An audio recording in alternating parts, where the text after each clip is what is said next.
Remember when screen time meant one cartoon a day? Yeah, not anymore.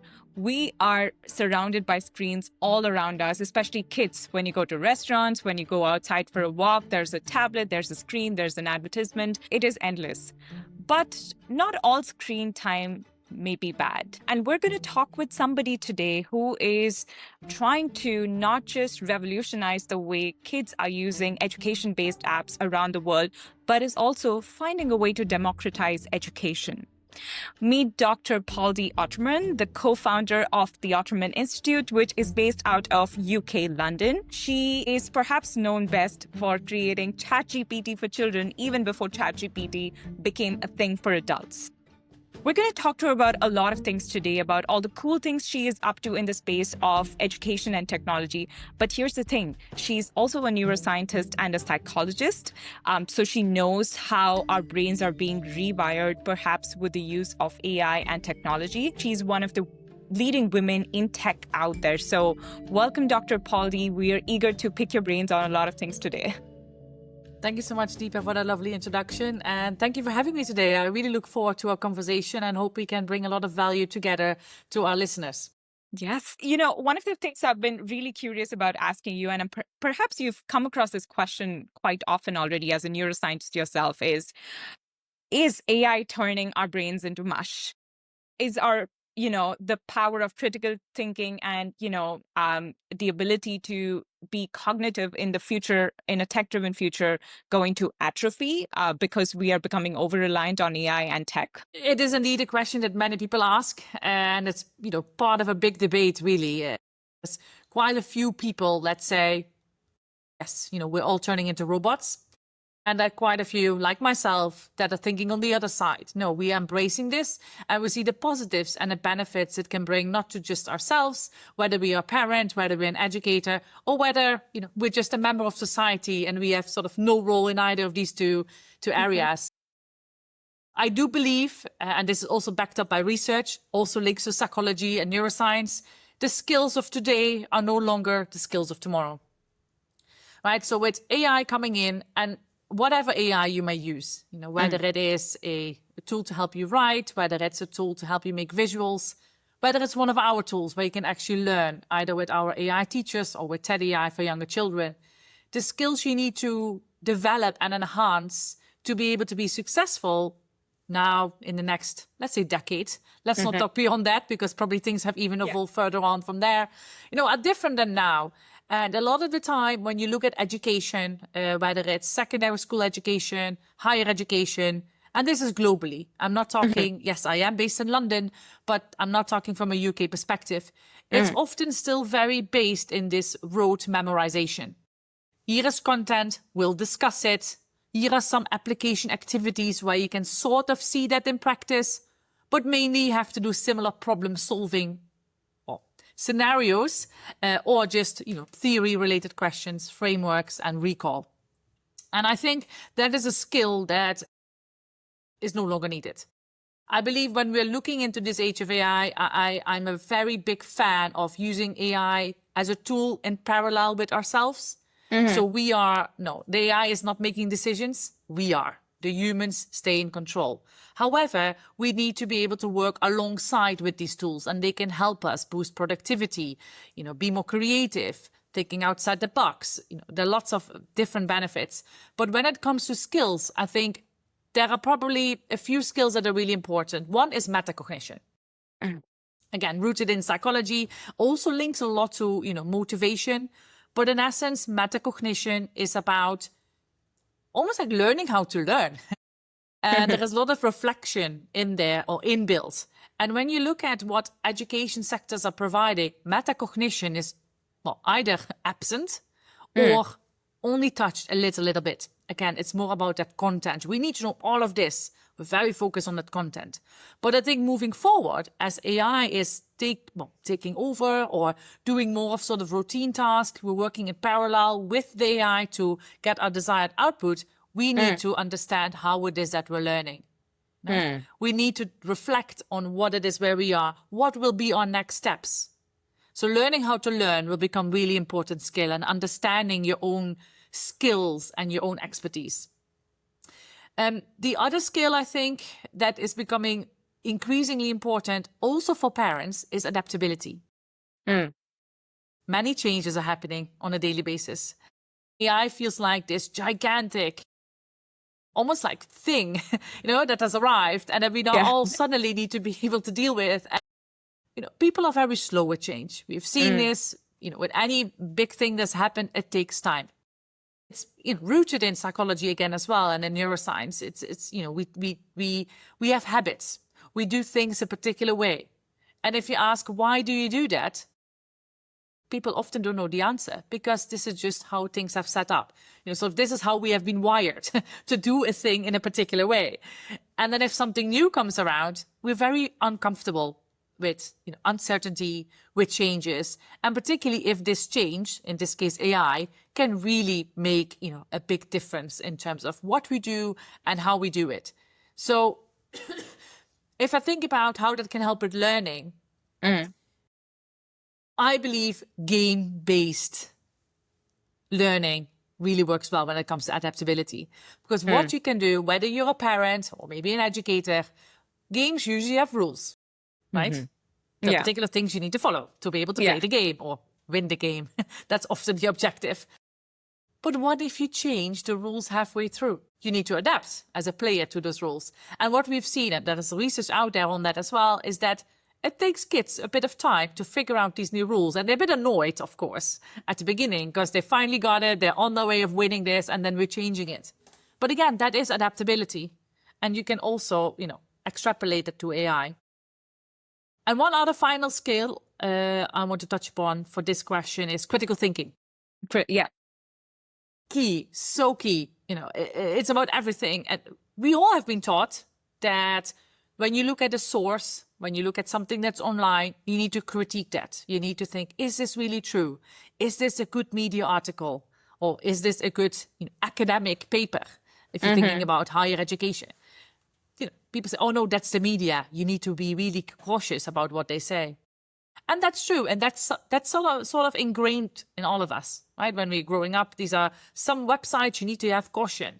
Or social media, you should not believe everything they say. Well, that same thing, is with AI. You have to question the AI when you're interacting with an AI, whether that's a conversational AI, whether you just let's say chatting to one of the large language models, you need to be able to question what you see and hear, even from AI. And again, that's something we need to build in, both for parents and children, when it comes to working alongside or working with an AI, Because critical thinking is really, evaluating the source. What is coming out? And what do I do with that? Also recognizing bias or manipulation can also happen, of course. And also thinking, is this helpful? Is this true? But again, an AI can help with that too. And how I see this, and I've done some research on this area as well, is that when it comes to learning, the way you learn is that you apply the learning into a new context, right? Or new situation. Yeah. Now, the AI can be that new situation. Instead of you answering a question, the AI can say, how did you come up with that answer? Where did you get that from? What about this? Or I'm here and giving you the answer. How can you edit this? What makes it better? So there's lots of different things I think we can do in this age of AI, but the skills will change. And I think not will, they are already changing. I think that's such a beautiful picture you've painted, Dr. Pauldy, because it is helping a lot of us to think of it as not your competition, not the competition to human brain, but perhaps a way for us to enhance and improve the way we're perceiving the world around us, right?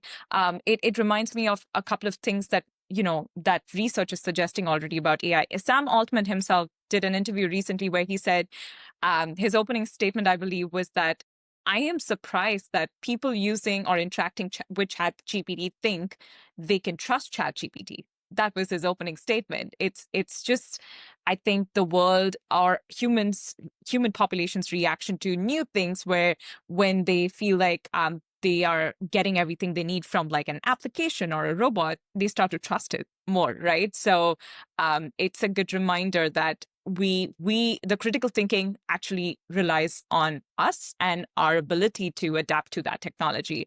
And before I deep dive into any of these with the Teddy AI and the apps that we're going to talk about, which you and your team have been working on, I was hoping you could give us a bit more background about the Otermans Institute itself, and the journey towards founding such a thing, from, your background in neuroscience and psychology to how did it lead you there? And, what kind of opportunities and outcomes you've been able to come across through your, I would say, almost interception of technology, education, as well as, the digital divide that is, out there with the kind of demographies that your Otermans Institute is trying to serve. Yes, of course. So I started learning biophysics. That's where my journey really started. So I was always very much on the science elements of my learning journey. I was not really fond of, let's say, the arts and the social sciences at the time. So that's where I already was very keen on. There were not many females in a hardcore science class. I grew up and studied in the Netherlands. That's where I'm from. But I was always quite interested in numbers and learning and how this works. How do you make decisions? How do you learn? And, how can you get motivated to go to your next steps? Hence, I did a PhD later on that in cognitive neuroscience, looking at memory, looking at, the way things are.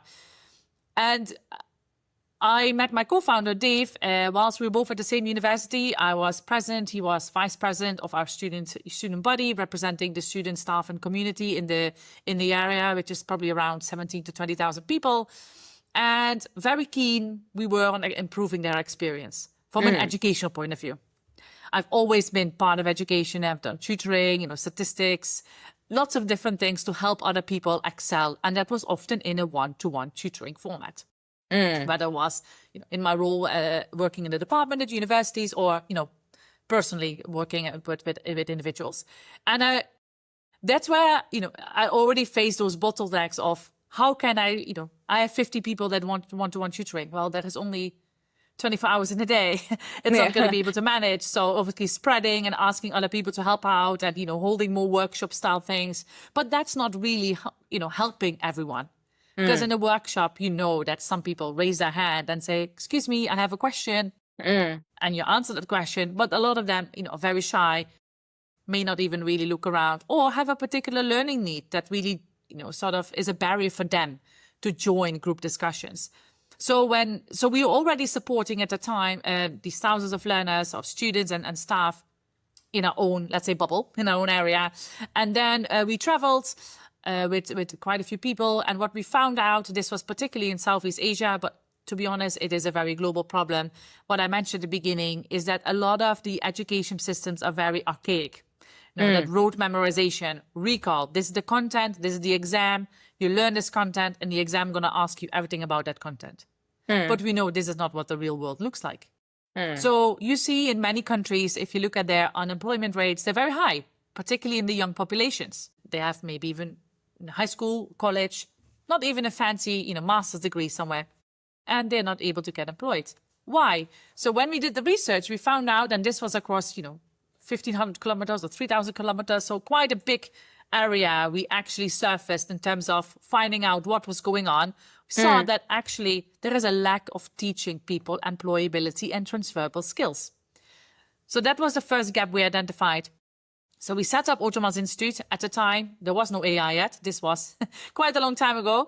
And we scaled rapidly in the COVID year, digital, of course, as we were all locked up in our homes.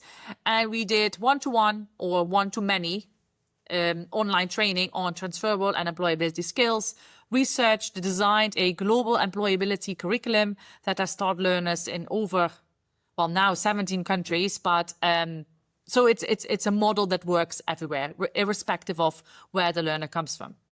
But of course, the bottleneck we face is how can you serve all these people when there is already a global shortage of about 60 million teachers?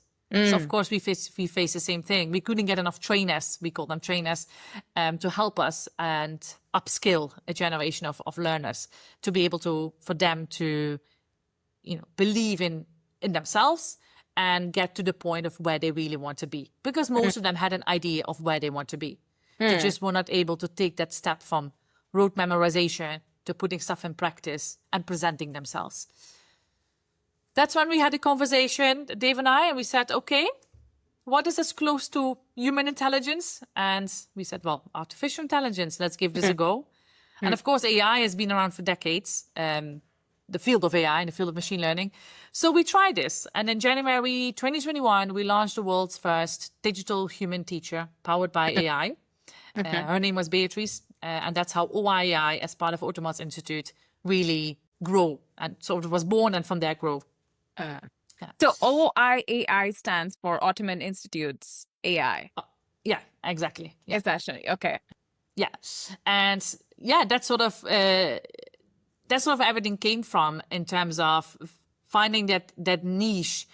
In terms of people are not able to learn. Every person has a unique learning footprint, almost. Right? You may be fast, I may be slow. You may like visuals, I may like auditory. You may want the color blue in the background, I may prefer white. I may prefer, I don't know, we all have our individual styles, and there is no one that learns actually the same as someone else. Everything is unique. So, and that's where AI can help. AI can help you learn at the pace you need or you want, you prefer, can give you those personalized questions, can talk in a way that you understand. Because you might like scientific jargon and terms like that in your learning. Maybe that's how you learn. Someone else maybe needs to hear stories in order for them to understand the concept. Someone may just need some flashcards to be able to quickly get the definitions. Again, there is probably a million different ways we can learn, but any one teacher cannot provide those million things to everyone and really find out what it is that you need to learn, how you learn, everyone in your classroom. You can't. So that's where AI, we believe, really can make that difference. Not replacing the human teachers, but be able to learn at your own pace, at your own time, tailored to your needs. So yeah, hopefully that answered your question. Yeah, it does. And I think with Dave as well, we explored all of these parameters where he spoke about the hyper personalization aspect of each of these apps. Like there's the Teddy AI, up to 7 years or 10 years, I believe. And then beyond that, there's the OI AI. And then you also have these, like you mentioned, the employability and skills training curriculum, which is also, I believe, powered by AI right now, the skills training aspect of things. So it is very interesting that you mentioned that the goal is not to replace teachers because, ultimately that human connection that the children find in a classroom is valuable because it models empathy, it models networking, relationship building, but it is to enhance these teachers in the classrooms and everywhere else in the globe because there is, as you say, a global shortage of teachers. And to be able to provide that sort of one-on-one attention, AI comes into picture to help you out in that way. My next piece that I want to explore with you with Teddy AI and all of these apps, and I believe it's been 5 years almost of, working with different communities for the Otterman Institute so far. What kind of outcomes are you observing with respect to communities, with respect to children and parents? Like, what are some of the reactions or feedback that you're receiving, both positive and negative, right? Like, if you have examples to share with our listeners about where is adaptability difficult at this stage for AI and such apps? Lovely question. No, and there is a lot to say on this, actually. Also, from a research point of view, we're very research-driven, both what the work we do with Otermans Institute and OIAI, as well as Steady AI, because we've not just built a tech product because we thought this was a cool idea. No, it really has come from talking to users, talking to potential users, talking to communities, finding out what the different needs are. And I think there are a few areas here to highlight. One comes back to sort of the point you asked before you asked the question, is that element around empathy. Can we build empathy into AI? Some people say yes, some people say no. I believe we cannot fully replace that human touch. Human touch is so important also when it comes to learning. I mean, plenty of research has suggested that. And that's where we often say, we're not replacing the human teacher if we're thinking about OIAI. We are supplementing the learning outside of the classroom, or for those people where it's really difficult from a financial point of view, they may not be able to afford education or a private tutor. Maybe it is too far to reach those institutions. Maybe they do not have a lot of internet connectivity. So there, potentially, an AI teacher can become the first point of contact because they also want to learn. And at the moment, they're left behind. Now, when it comes to empathy, we can sort of encourage emotional skills through AI. And I think that's an interesting element. And I think that's one of the things we have found when we were talking to parents, teachers, children, students, communities. At first instance, everybody was slightly, let's say, taken back or a bit afraid. AI is going to teach me. Is this a good idea? What about the humans? So, of course, there is an awareness piece that at the time had to be done. And, of course, we started our journey with an AI teacher 18 months before ChatGPT was launched to the world. So now that's much more easier, of course, because there are so many AI models and so many things that's in the news on a daily basis that people are more familiar with the concept of AI, and many people have tried, even if it's simply talking or chatting with one of the models, even if we're taking the very basics. But from our side of things, one of the things, for example, that Teddy does, not just giving the answer, but prompting the child. How did you come to that answer? Can you talk me through your steps? Or if something is wrong, not saying that's wrong, but trying to add that human connection element into it, that, understanding the child. Now, of course, there are different frameworks when you talk to children, right? You cannot discuss certain topics and things. But one of the other things that Teddy also does is linking it to emotion regulation strategies. So what do I mean by that? Potentially saying to the child, okay, let's have a pause. Let's have a breather. Or doing a mindfulness activity with the child. These are super important things when it comes to children, that they, in their early developments, already, thinking about when to pause, how to breathe, but also try it again. If it was not completely correct, motivating them and encouraging them to just give it another go. So, and often that doesn't really happen in an education system because there is not enough time either to give it another go or to sit one-to-one with the child and really go through their whole thought process of how they have come to the answer. That may come at the exam, but we see that it's often too late. So these are some of the elements we've built in as we also talking, we're talking to parents, teachers, children. The other thing is that children love Teddy AI. They absolutely love it. Now, we can say, okay, great, we did a good job. But I think there is more to it than that, right? I think it's also about learning in a fun way. And often the child may not even realize they're learning something because it's in a gamified, fun experience. So, if you ask a child, can you please go and do your homework? If they don't want to, they probably say no, or they say maybe yes, but don't do it. Right? When you're learning in a fun way, where someone is encouraging you, motivating you to get to the next step, because there might be a reward. And it doesn't mean that everything has to be reward driven. Again, research shows that when you add a reward, of course, people are often more motivated because there is some positive outcome for them at the end. But even small things can just help the child, these encouraging words, these motivational words. So there is a lot of research that we've done on the way Teddy talks to the child. So it's like Teddy is a buddy, right? It's a friend that the child talks to. So it is in that manner that the friend also encourages him. Oh, why don't we just try again? Or what do you think about that? Or how should we how should we try and solve this problem together? So there is not that onus on the child to do everything alone. There is someone that they can work with. And that often is also a barrier when it comes to children's learning. This fear of having to do something that they don't know how to approach. And they're afraid to ask adults that question. Again, Teddy comes in there as that helping hand, as such, to guide them through that journey of that, problem, that complex thing that they need to solve. So these are some things we found. On the other side, because it is important to also think about the negatives or the constructive criticism, that we have received. And I mentioned one piece, I think, is the awareness. I think from an education point of view, that's more solved. I think there is still some work to do when it comes to parents. All right.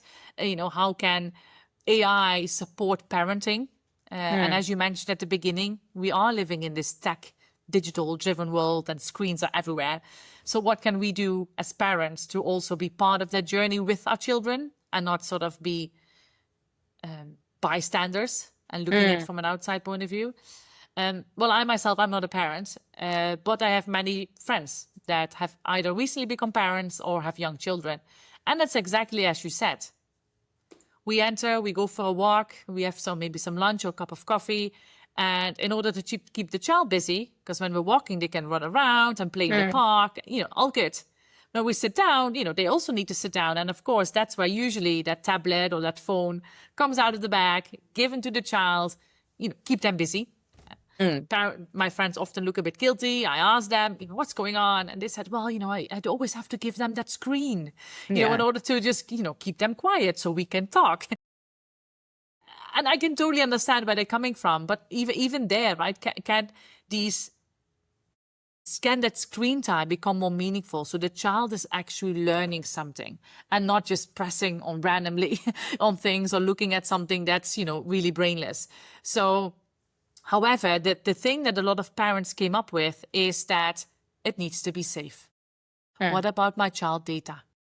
The hesitancy from parents to engage with educational apps, whether that's study or something else, just very generic. We did lots of interviews with parents. We did surveys, both with parents and teachers. The key parts that often, three things actually that came out of this is, I don't want my kids to see any advertisements. They're too young for that, so there shouldn't be any real money involved. Okay, with Teddy we solved that. That's fine. No ads, no real money. The kids get coins, which they can use in the Teddy environment. What happens to my data? Well, my child's data in this case, right? We're talking about young people. And for us, it's very clear. Children's data is sacred, period. If you're collecting any behavioral, emotional, or cognitive data of the child, you need to be absolutely transparent of why. Well, firstly, that you're collecting it. Why are you collecting it? And what are you going to do with it? Yeah. So if I link that to what we do with Teddy is, yes, of course, we collect some data, the interactions the child is having, but we store it locally. Actually, Teddy can run offline. So that means you no longer need to be connected to the internet in order for the app to work, in order to talk to Teddy. So your private data then also no longer needs to leave the device. You don't have to hit that cloud, all the time when you're interacting. So child's data is much, much more, secure and safe, particularly the private data. Another way of tackling that is offering the parents a parental dashboard or a guardian dashboard where they can see what is actually happening. What is my child doing when they're on that screen? I don't know. I can't sit. There's often the reason why parents give their children a screen is for them to do something else and to keep the child busy in the meantime, right? We see that all the time. But then they don't know what's going on. So through Teddy, we've built a separate dashboard for the parents where they can see what the child has learned, what sort of questions has the child asked, are there any red flags that the child may have said that, the parent should be aware of? And of course, they can also do the other way around. They can tell Teddy, I would like to learn about this. So these are some of the concerns that parents mainly talk about. And then, because the final part of your question was about different communities. Very important part. Any solution, whether it's ours or others, we very strongly believe it's not a one-size-fits-all approach. And this comes back to, the hyper-personalization that we talked about before, but also, everyone is different. Everyone is a unique human individual. So, as I mentioned with Teddy, we fine-tune our models to ensure, it's at the least bias. Of course, a lot of topics are out of scope because it's a child. If I think about OII, we localize our models. So if you're, for instance, in Kenya, you learn Kenyan information. We link to the Kenyan curricula, to the Kenyan culture. So it's not a Western answer you get there. No, it's fully embedded within the context that you're in. So localization and contextualization are key, because otherwise it's not going to work. So it's not, a one-size-fits-all approach. So these are some of the highlights from a positive and a sort of more negative point of view that we have been seeing, and we've been just working to address these concerns so that transparency is key there. Wow. So you are constantly at every stage considering ethics, considering, like you said, the sacredness of data, because you are also dealing with minors, and constantly trying to think of ways to contextualize and localize what information the AI can generate for its demography. So that is really, you often don't come across companies, especially AI companies, that are willing to take all of those parameters into perspective, because let's face it may not be good for business, right? It takes a lot of time. it does take a lot of time, and for a lot of companies out in the West, it's probably about business and other motivations linked to power and money too. But I there's so many parts I want to dig in, and I'm trying to organize my thoughts here as I go. Of course, one of the key things that I want to dig into is, technology, parenting, and balancing tech in the act of parenting, right? Like, I am a mother to a toddler, and I've never seen a more intelligent being that is growing in front of my eyes, because she is grasping things, and like, there are things I see she does, and there are things she's probably doing in the back of her brain that I don't understand. Like, for example, she understands tap and swipe already on my phone, and I try to be as mindful as possible of not using screens in front of her. She's not seen any screens yet, and I'm hoping to keep it that way for as long as I can. And I know a lot of our listeners are new parents or caregivers who are in the same boat, right? Who are constantly debating screen time, who are thinking, hey, is this too much of exposure to technology? We didn't grow up this way. What is going to happen to our children? And now comes an educational app, though well-intended, beautifully designed. It actually pushes children and parents towards more screens rather than lesser screens, even in the educational space. So what is your take on that? How do you tackle with parents having such kind of questions as well? Yeah, it's a very multifaceted question, actually. Many points to this. And also would love to hear your thoughts on a few of these points. And one of the elements that I always say is you're going to turn screen time into meaningful time. So instead of your child watching, I don't know, a cartoon, or just, some kids swiping on something meaningless app, they're now using that time they're on the screen to learn something in a fun and an engaging way. So that's sort of the first point, that your child is not going to turn into a zombie. Okay. And I know it sounds funny, but that's what a lot of parents say, right? I see my child watching a particular cartoon. A lot of people say that about Cocomelon. A lot of research has been done on that as well. Children turn into zombies after seeing a lot of these episodes. And what that does is it basically just triggers the dopamines in the brain. So, I want that reward. I want to see that again and again and again. I want more of that. But are they learning something? No. And often they are learning the wrong behavior. Or they are trying to mimic things that they've seen in these cartoons and trying to act that out. And they're not always the right behaviors, especially when they're really young. So that's one thing. So if we can turn that time that they spend, whether it's 20 minutes a day, 30 minutes a day, whatever you do, decide as the parent, because ultimately it's your decision. Let's turn that into something meaningful so you can learn something, right? And yes, you will be maybe swiping, you will be talking as well. So I think that's one of the things that we have been very focused on. It is voice first. Doesn't mean you can't type or you can't, let's say, swipe things. There are different games where you need to swipe things, let's say make a puzzle. Yes, there are lots of different gamification elements within that, but it's voice first. Why? It's two-way conversational. Right. If your kid watches some TV, something is talking at them, they're not talking back. So with things that we have built, you're encouraging that two-way conversation, which is crucial for early brain development. So instead of your child passively watching something for 30 minutes a day in front of on the sofa, in front of the TV, now they are 30 minutes actively training their brain when they're talking to Teddy, for example. So that's also like a win in that respect. Also, there is that feedback element from the other side. So it's not only two-way that they can say something. Whatever they say, the AI replies and gives them feedback. So not only about the content, right, but generally things that they may be curious about. So they have a place to ask those curious questions. And we all know children have many curious questions. Yeah. But of course, the parent plays a big role in this, right? As the parent, you have your concerns, rightfully so.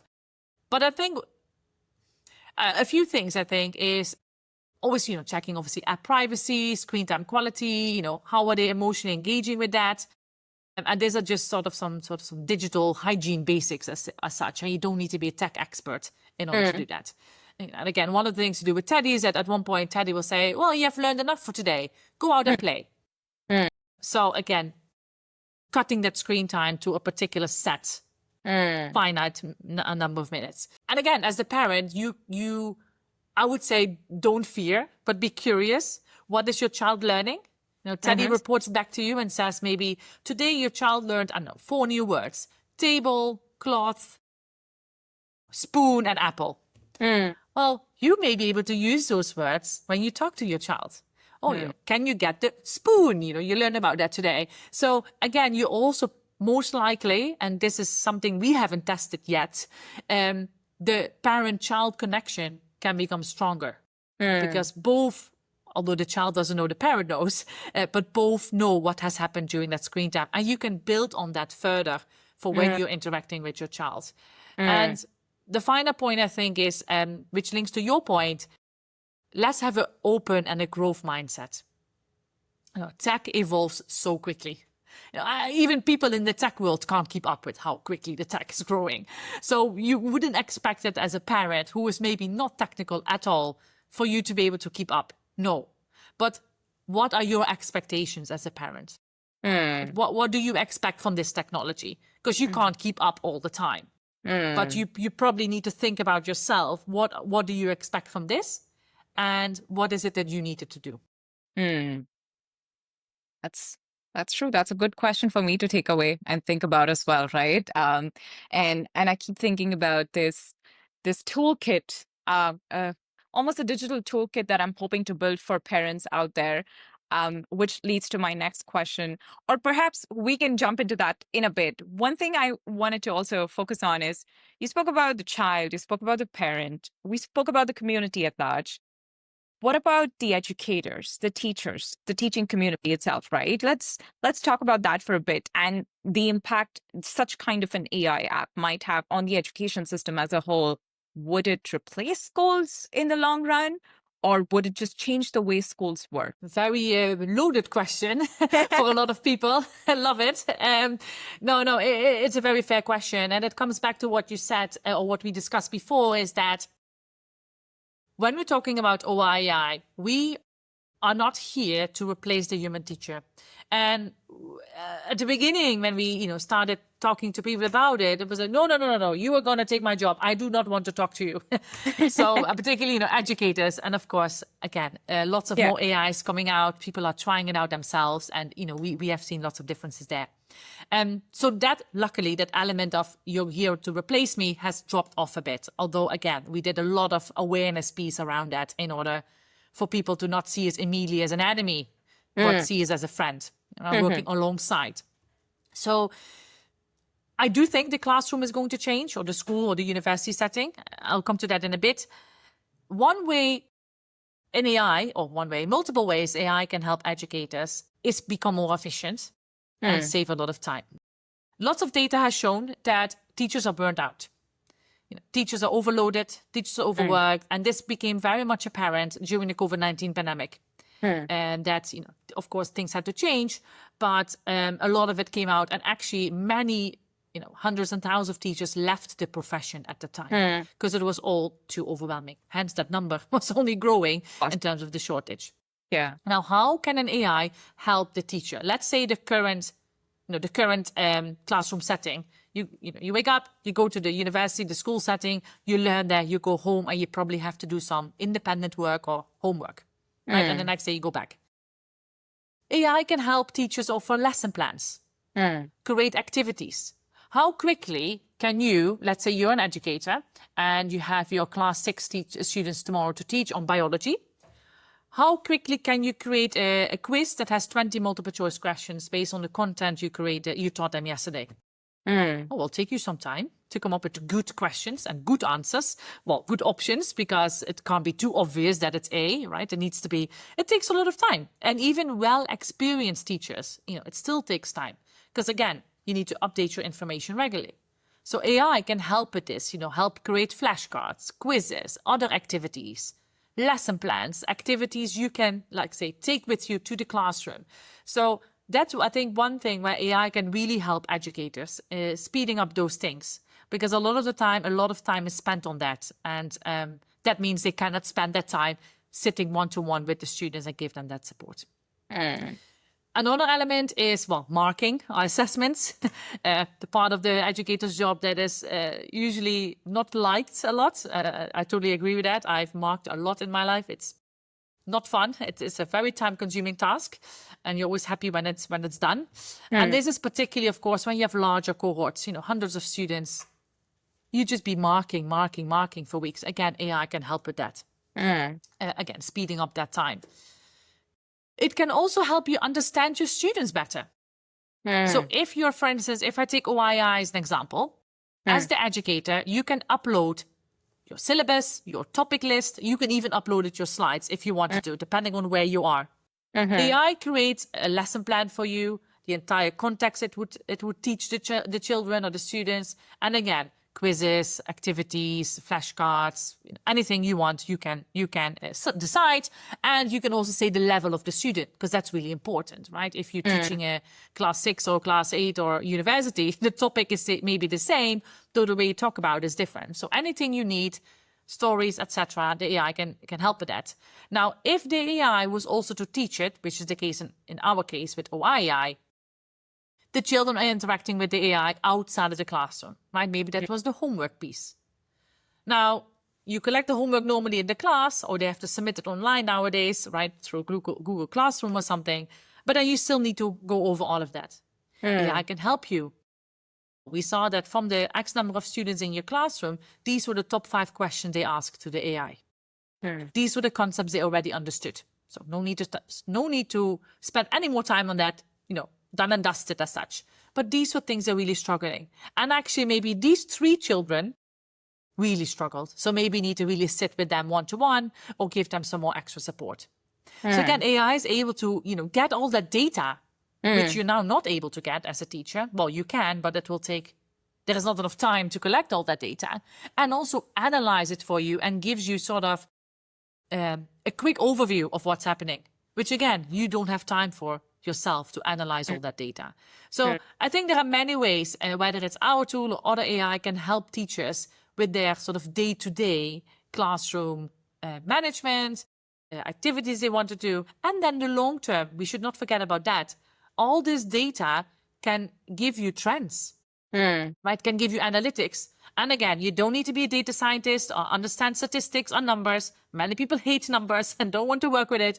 You don't need to. The AI creates it for you. It can create even a report card for each student on a weekly basis. And you can just see what is going on. And you're the expert. You know what you can do next, or what happened over the past 6 months. All of this can now be done, which previously was not possible. So I think there are a lot of advantages for educators, and I don't think at that time they need to fear their jobs. They, again, embracing it on how they can actually do their, so the real job, that teaching and interacting, coming back to that human touch. How can that be? How can they actually spend more time doing that instead of, 70, 80% doing these administrative tasks? Yeah. So I think, I mean, I'm able to visualize it, but I'm also thinking about the domino effect it's definitely going to have on the education systems around the world at large, depending on at what pace do they choose to adapt AI technologies in their system, but mainly also the skills reset that's going to happen, right? Which is where I think I'm headed towards to talk about the future of jobs, the skills reset. But before that, I do want to, again, touch touch a bit on one thing that you spoke about is, of course, AI is enhancing human productivity and our capability to kind of be more nuanced with our time, be it a teacher, be it an expert. They would be focusing on that one bit of a problem in more detail when AI can automate and present you data on several others which you wouldn't have had possibly the time to sit down and do. But one thing I definitely want to understand your take on, especially as a neuroscientist, is our over-reliance on technology, especially now our over-reliance on AI to do all of the brain work that we would otherwise do or we've been taught to be doing. Is that making us less human? Is that making us more lazy in general? And like, what kind of effects would it have long-term on the humanness or the human capabilities that we've all grown up to learn about, right? Yeah, definitely. And well, I think one thing is the humans make decisions, not the AI. So yes, I love the AI to give me all this data and summarizing it and maybe show me some charts. However, I want all the data to be shown to me because I don't have time to read all of this, or it will take me a month to get it to go through it myself. But in the end, I am making that decision, right? I am the decision maker, and I need to have my critical thinking in place to understand that what is coming out, maybe questioning that as well. So what does this mean? What about this data point? What if I do, ABC, and having, already thinking about scenarios. And again, that's where the AI can also help and say, okay, all of this data is there. What are 10 possible scenarios that can come out of this? 10 possible things I can do next. I probably was only able to come up, let's say, with 2 or 3 or 4. Definitely not 10, 20, or definitely not 100.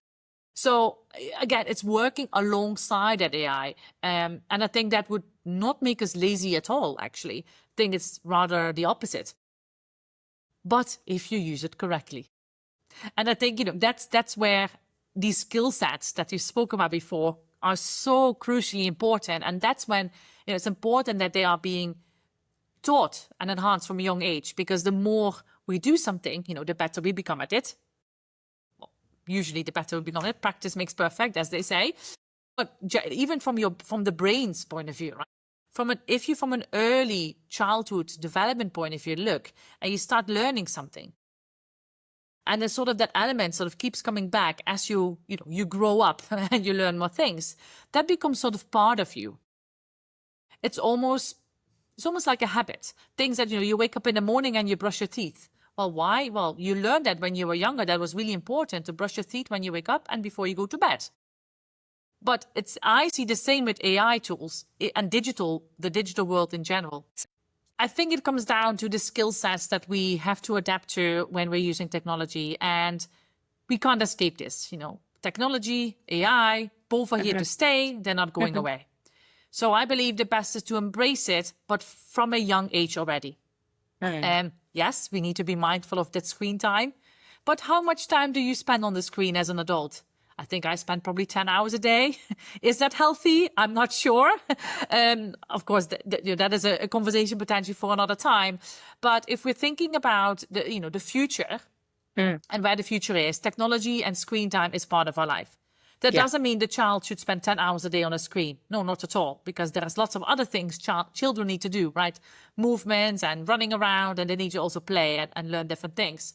But when it comes to development, brain development, also talking from a neuroscience point of view, it's really important that we learn these things when we're young, because the more we are, touching on these things regularly, the more, I'm not saying habitual they become, but it becomes part of our daily life, and we're able to work alongside things like the saying that,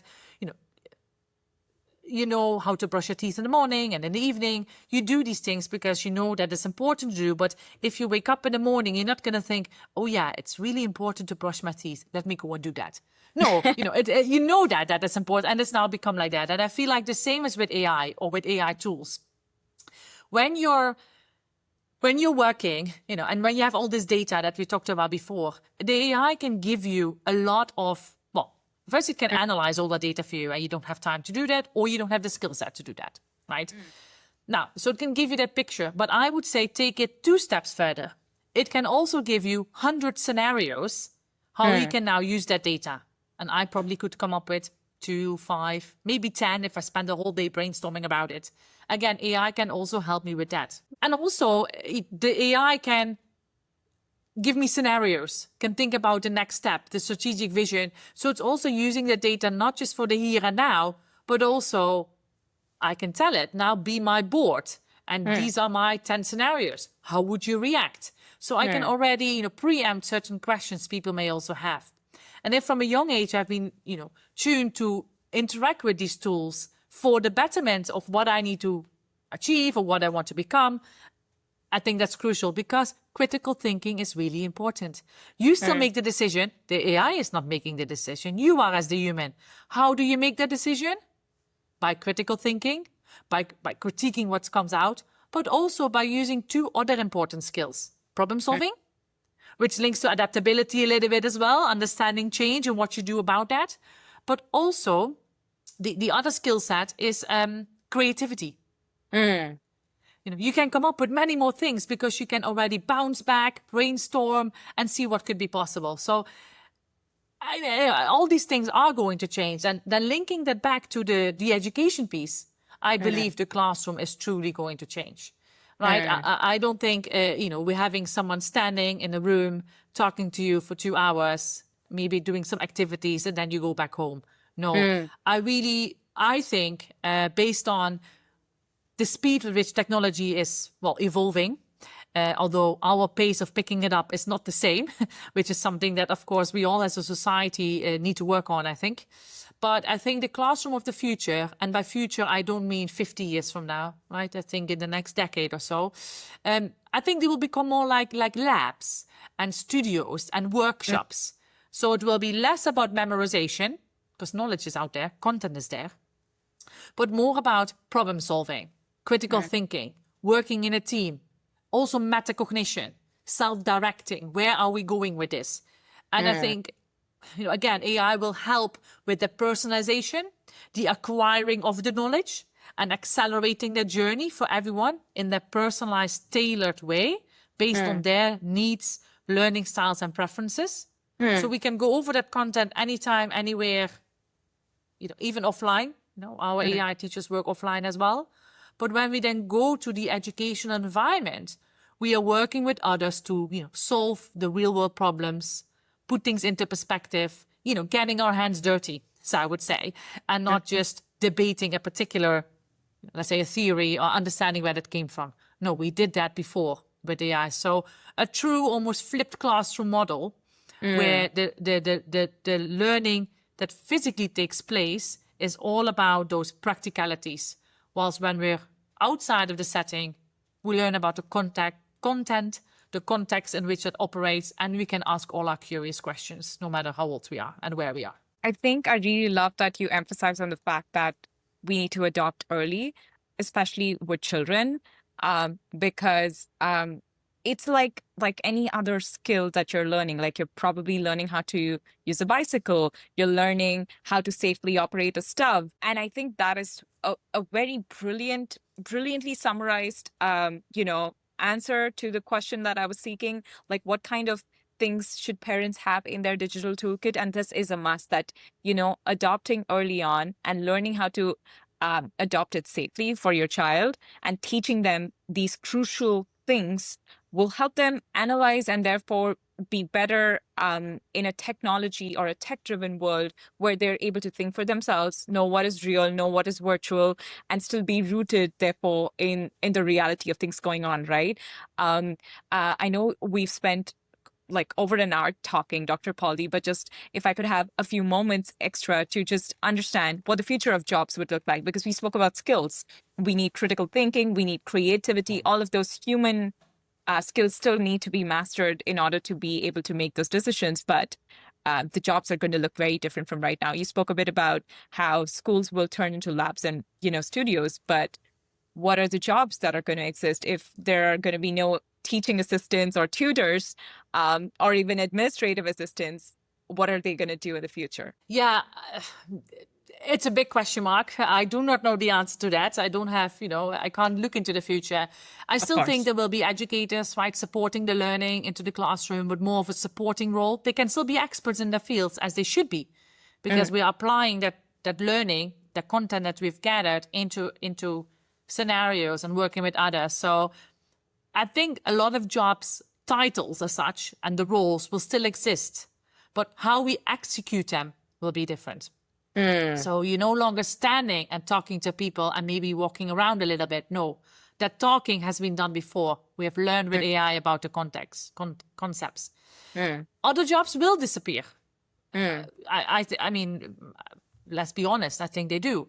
Jobs that are very, manually driven and in terms of inputting data, getting things out, things that are very routine. Lots of things that are very routine that are on a computer can be often automated with the use of AI. Now, what does that mean to that person's role? Well, actually, it could be that those people can now actually look at their data better and actually make decisions about that, which now they don't have time to do. Because whatever industry you're in, if you ask an employee, no matter where they are, let's say in the rank of that particular industry or organization, mostly everyone will say, oh, I don't have time. Oh, I cannot do another project. I don't have time for that. Everyone is running out of time. Why? Because the world is moving at a super fast pace. We're on a roller coaster that doesn't have an endpoint. But we do want to get off that roller coaster once in a while. So again, with AI, some of your tasks can be done more quickly. So you do have time to look at that other project or to optimize something in the design or to go out and do some more user testing. Whatever it is that we feel we now do not have the time for, I think we will create time as such by having AI automate part of what we do, but also, again, coming back to the previous point, by working in parallel with AI and growing those critical questions, those creativity angles that we all have. Everyone has creativity in them. And I think that these jobs will change and new jobs will also come. Things we haven't thought about now, things we don't know yet how that exists. That can also all change. And I think it can have a positive impact on many, many different areas and industries and fields. But we all need to first become AI literate. And at the moment, we're not. So we cannot reach those points. We cannot run at the same pace technology runs because we're not AI literate yet. A very tiny, tiny, tiny proportion of the world is AI literate. It's probably even less than 1%. So that is probably the first step that needs to be done. And that's a project that we are doing from our side with OII is we are upskilling 25,000 learners, young people between the age of 16 and 24 in Kenya on AI literacy, rooted on the UNESCO framework for AI literacy for teachers and students in the month of August alone. And then we'll go to 25,000 in Sao Tome and grow from there. So that should be the first step. And then we can take any challenge that comes after that. So I was just about to ask you, what is next for you? So this is it, right? Like upskilling and like basically spreading AI literacy around the world. Yes. Although our AIs can teach anything, they're content agnostic, whether it's study, whether it's OII, the first thing that is really needed in the world. And also to close, thinking about equity and inclusion and accessibility, really important elements, all of them in anything we do, AI literacy. If I give you just an example, as of, I think it was January or maybe December, so about half a year ago, data came out that only 4% of the big frontier large language models is based on African data. Wow. So, that's not fair. That's not equitable. Nothing in that. The other side, if I look at another element that we have worked on, as I mentioned, our AIs can run offline. So yes, you download them. So you need internet connectivity for that. But then you can talk to the AI and learn without being connected continuously to the internet. So you can just have your conversations. What does that mean? Those in limited to no connectivity areas, and that is a lot in the continent of Africa, can now have access, equal access to learning. Which again, the digital divide that we have seen growing, hopefully can now reduce, similar to the skills gap. Because if you have access to education, you can upskill, train, and educate. And starting with AI literacy, so that gap becomes smaller and turning Africa into a AI literate power hub, starting with Kenya, and then the rest will follow. Well, that is amazing. I really wish you all the very best, Dr. Pauldy, for these amazing projects that you're doing in different parts of the world, you and your team, of course. What I love to do is I ask my guests this one question that I love to end on is one parenting and one tech rule that you live by. I know you mentioned you're not a parent yet, but you have so many children around you. You're working with children yourselves. Perhaps you can share something that is short, memorable for parents to take away. For parents, I would say, don't be afraid and try it out. You cannot break the AI, so give it a go. If you don't like it, you can always uninstall it. And the same, of course, for your children. And sit with your child and see how they are engaging. And as you mentioned, the young generation is already so much more tech savvy. Even if we haven't taught them about tech, it's so simple and intuitive. And that's key. Links to the second point, the tech people, UI, UX is key. You need to understand how your tech is serving the users that you want to serve, their age group, their needs, whether they're learning difficulties, neurodiversities. Make sure that your UI is tailored to those needs. And again, test it and try it out. Well, thank you so much, Dr. Pauldy, once more.